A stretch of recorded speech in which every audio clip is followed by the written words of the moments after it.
Hi everyone, welcome back to my YouTube channel. In this video, we are going to talk about Pakistan.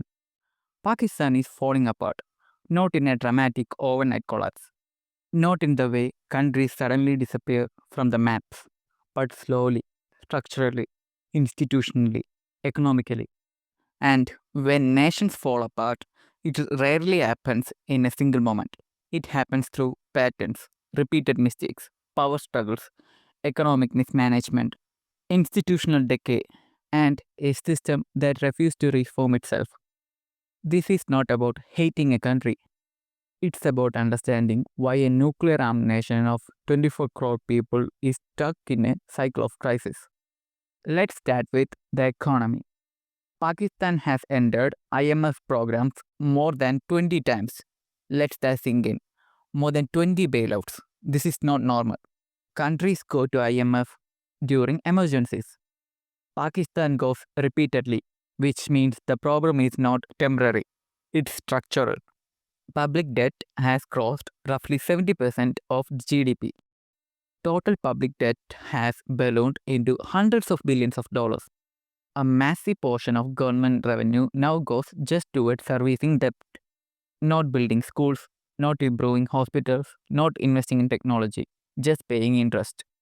And when debt servicing eats your budget, development suffocates. Now, add inflation. In 2023, inflation crossed 30%. Food inflation was even worse. Imagine earning the same salary while your grocery bill increases by one third.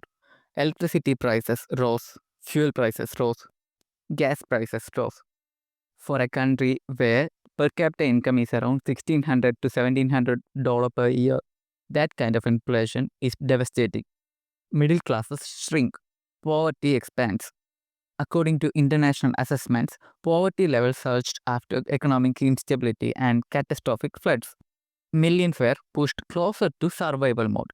But here's the uncomfortable question: why does this keep happening? The answer takes us to governance.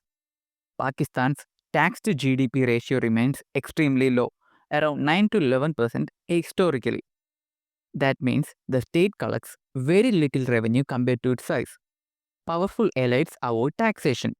Agricultural incomes often remain undertaxed. The informal economy dominates. Political families resist reform. So, who pays? Indirect taxes fall on ordinary citizens. When the rich avoid tax and the middle class bears the burden, inequality widens. And when inequality widens, social stability weakens. Now, let's address the elephant in the room: the military. Analysts widely acknowledge that the military establishment retains enormous influence over foreign policy, security policy, and often domestic political outcomes. The imbalance of power between civilian institutions and the military has shaped Pakistan's trajectory profoundly. When the military becomes the most powerful institution in a country, civilian institutions weaken. Political parties operate under pressure. Political continuity disappears with every power shift. Investors hesitate. Governance becomes reactive instead of strategic. But it doesn't stop there. The military in Pakistan is not just a defense institution, it has vast economic interests. Foundations, real estate developments, housing authorities, manufacturing ventures, land holdings. When a security institution becomes an economic actor, conflict of interest emerges. Market distortions happen, transparency declines, civilian oversight weakens, and when oversight weakens, accountability erodes.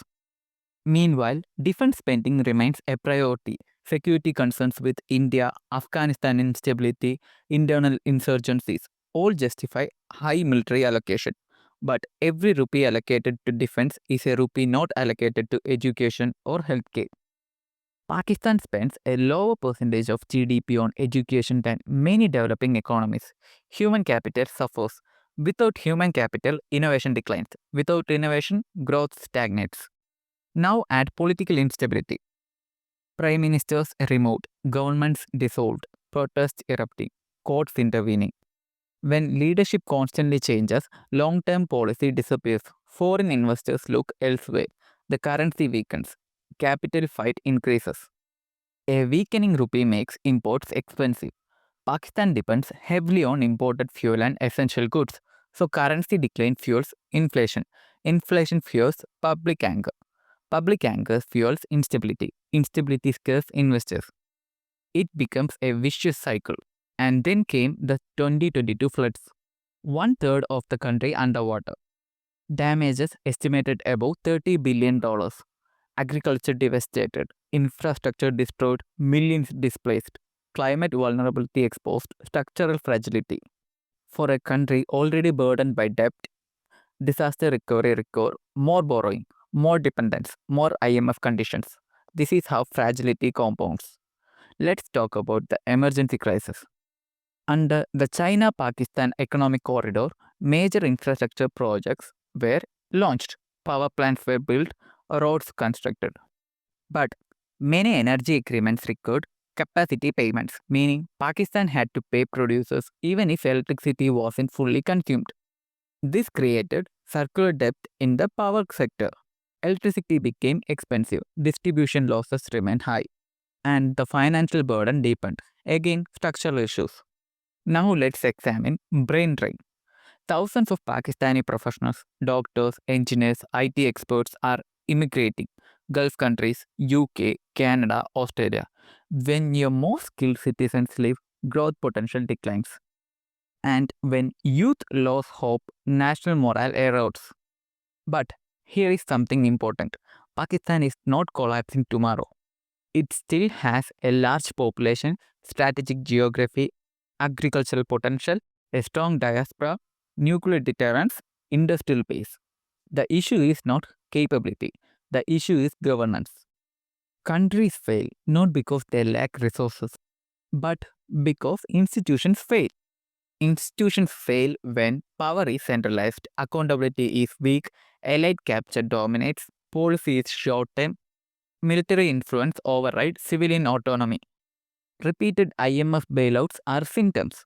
High inflation is a symptom, debt crisis is a symptom, political chaos is a symptom. The disease is structural imbalance. Now, the key question, can Pakistan recover? Yes, but only through deep reform. Civilian supremacy must be strengthened. Tax reform must expand the base beyond the middle class. Defense priorities must be balanced with development needs. Transparency must increase. Judicial and bureaucratic institutions must operate independently. Export must become competitive.